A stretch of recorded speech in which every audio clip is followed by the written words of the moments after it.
Hello, patients, prospective patients, society as a whole. How y'all doing?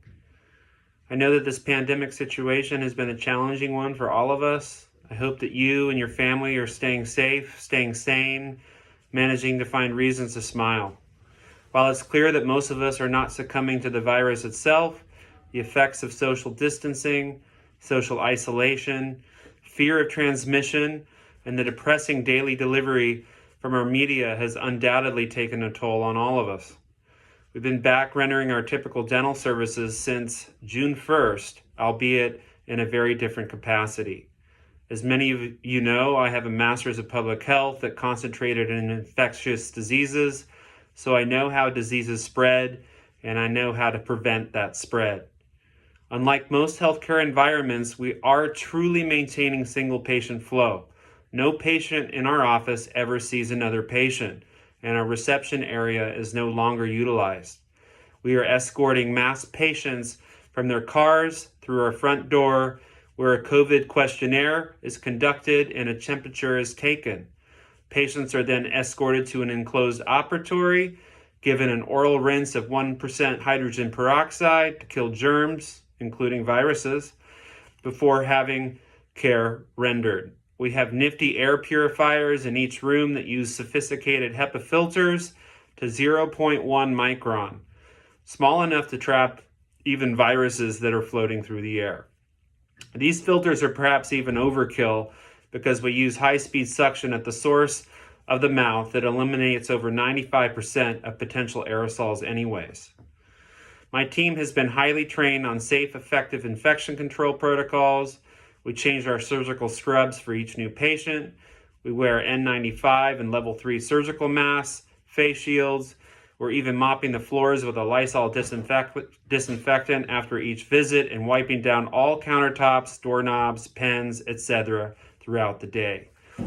Each treatment area has at least 1 hour of downtime where our air purifiers completely replenish the air in each room 5 times.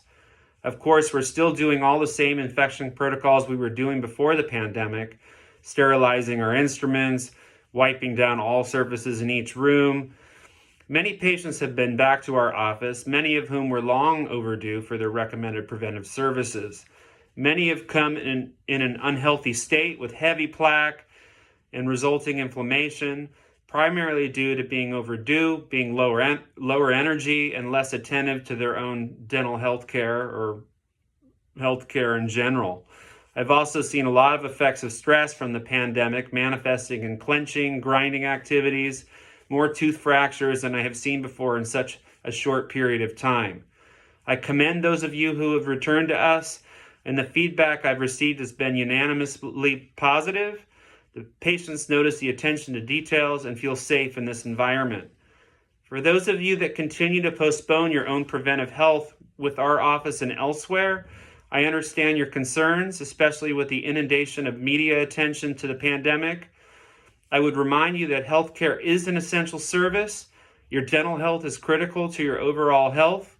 Oral inflammation and ill health actually compromises your immune system and puts you at heightened risk for illness, including COVID. That is a fact. If you've been feeling reluctant to address your dental needs, feel free to give me a call. I would be happy to hear your concerns and hopefully put your mind at ease.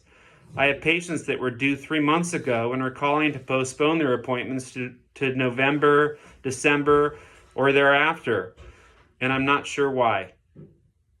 I think they believe that the pandemic will have calmed down by then. I'm not sure I agree. It could be worse. What will the health costs be for postponing preventive health care, hoping for a safer tomorrow? I wish you all well. Do what you can to maximize your health. Stay active, stay engaged with your family and friends, and I hope to see you soon.